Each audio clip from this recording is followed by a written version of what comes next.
Welcome to another Indie Dev Showcase, highlighting the many indie games we play here on the channel. If you'd like to submit a game for a future video, please reach out. But otherwise, let's begin.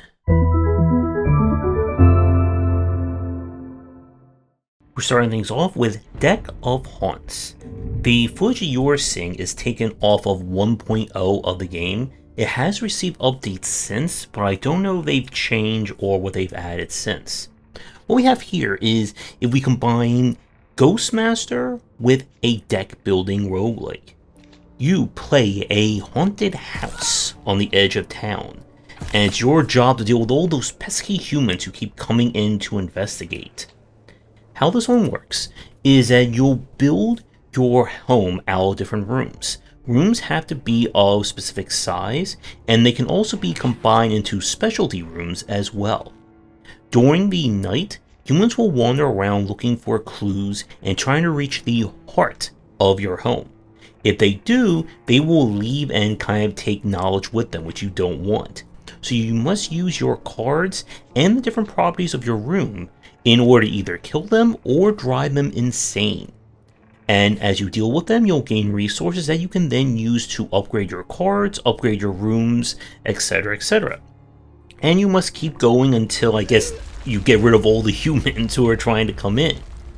The idea of having your home or your house be your playing field is a very interesting touch.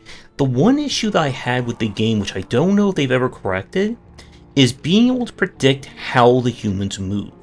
So the idea is that if there's one door, the humans will go through that door, of course. But when there's multiple rooms set up, it's hard to know where they will go. Because if, let's say, due to how your arrangement is, one room is just like right next to your heart and you can't do anything to get around it, and they just walk into there, you're kind of in a lot of trouble. And like a lot of the ones that we've played, this one is easy until it's not.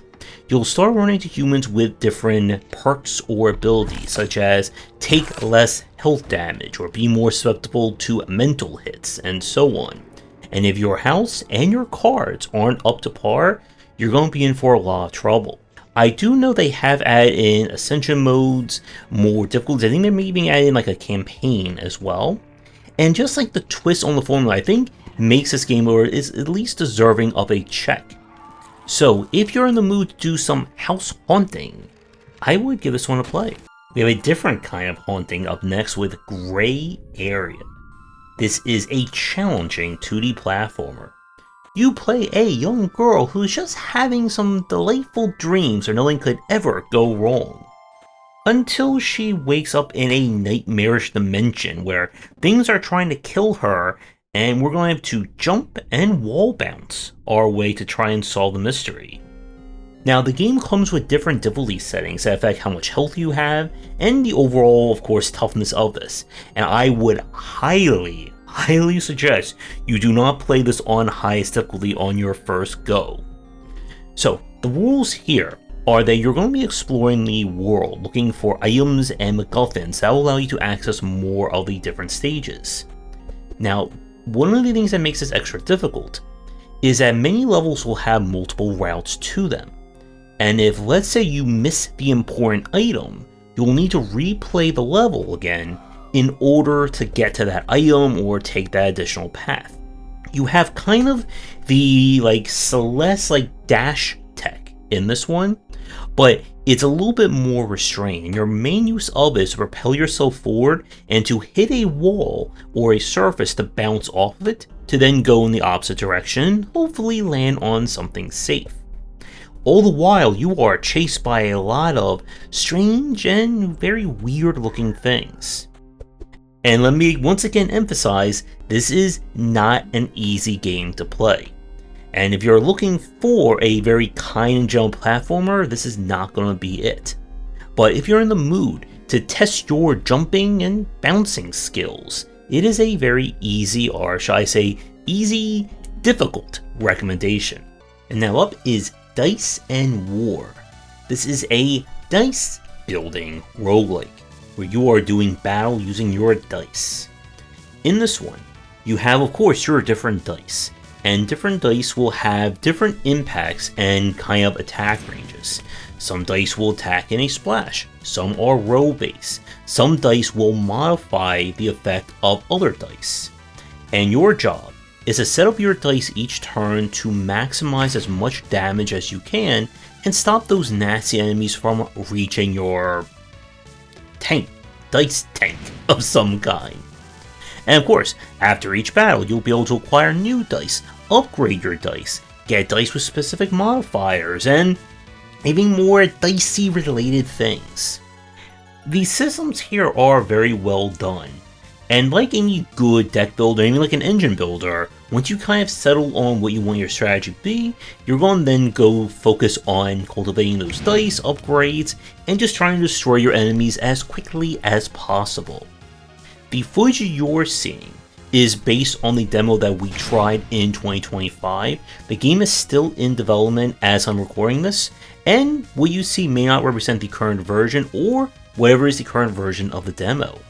But if you are a fan of decks and dice and buildings of all kind, I would certainly give this one a try. And now we go to Axe and Bowland. This is a kind of homage to 2D, basically like late 80s, early 90s platforming, kind of like in the Bubble Bobble variety. You play brothers Axel and Bowie, who must use their mythical items to save the world from evil during the Aztec times. The gameplay here is that the levels are split between kind of these vertical sections where you play as Axel, and kind of like bonus, somewhat like gun sections, or I should say bow sections, as Bowie. The physics here is that using your magical axe, you can freeze enemies in place, allowing you to use them as platforms. A second hit will destroy them. Now, the twist in this one is that the physics are very arcadey, and you have kind of like that little like flutter, like hover power as you're falling down. Enemies will respawn, and your whole challenge is figuring out how to get them frozen in the right places so that you can continue to make progress up in each section. There are bonus collectibles to collect, and the kind of bonus games that you're playing as Bowie. In terms of difficulty, this one is a little bit hard to say. This is going again for classic 2D platforming, so it can be a little bit janky in spots. You can play in kind of like a story mode if you want infinite lives and retries, but I still found this one to be quite charming to play. So if you're in an old school mood and aren't afraid of heights, I would give this one a try. And now we go to something a little bit differently with Day of the Shell. This is an attempt at taking the kind of XCOM, very cover-focused tactical strategy, and meld that with a roguelite. You are trying to save the land. You're going to do that one battle, one turn, and one bullet at a time.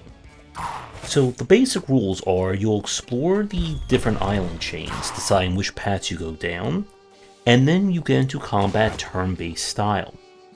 Your gun has accuracy, and you want to make use of cover to try and keep the enemies from hitting you while you do your best to get those shots in.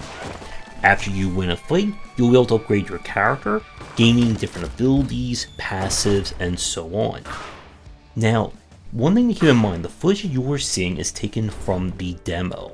The game has launched, and I have not had a chance to play the finished build, but one thing about this one is that it can be on the difficult side. You are always going to be outnumbered, and that means if you don't have an answer to quickly kill weaker enemies, especially during boss fights, you are going to be overwhelmed, and at that point, there's no tactic in the world that's going to be able to get you around it.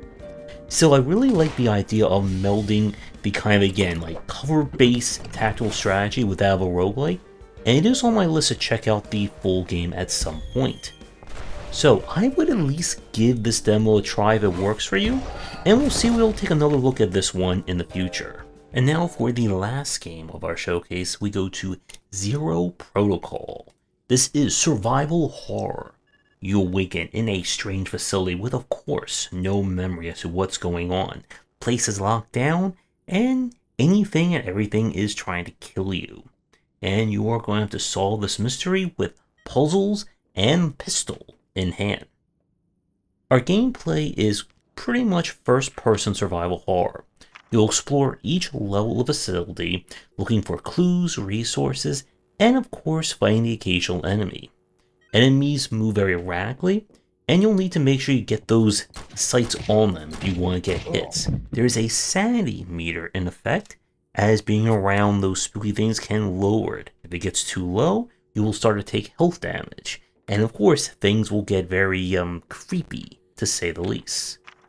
Now, from our time with this one, the difficulty is a little bit hard to say. Enemies can, of course, appear right behind you, especially when you hit certain triggers, and it can be a little bit hard to hit them, given that you're dealing with more of a slower pace, more stilted movement, compared to, again, anything like a modern Resident Evil or action horror. Still, I really like the mood that the game has going for it, and I would definitely recommend this one for the survival horror fans in the audience. So with that, we're going to wrap up this week's showcase. As always, if you'd like me to your game for a future stream and video, be sure to get in touch. You'll find links to all the games down below. And with that, hope you have a great rest of your night, and we'll be back with more design talks and indie games coming soon.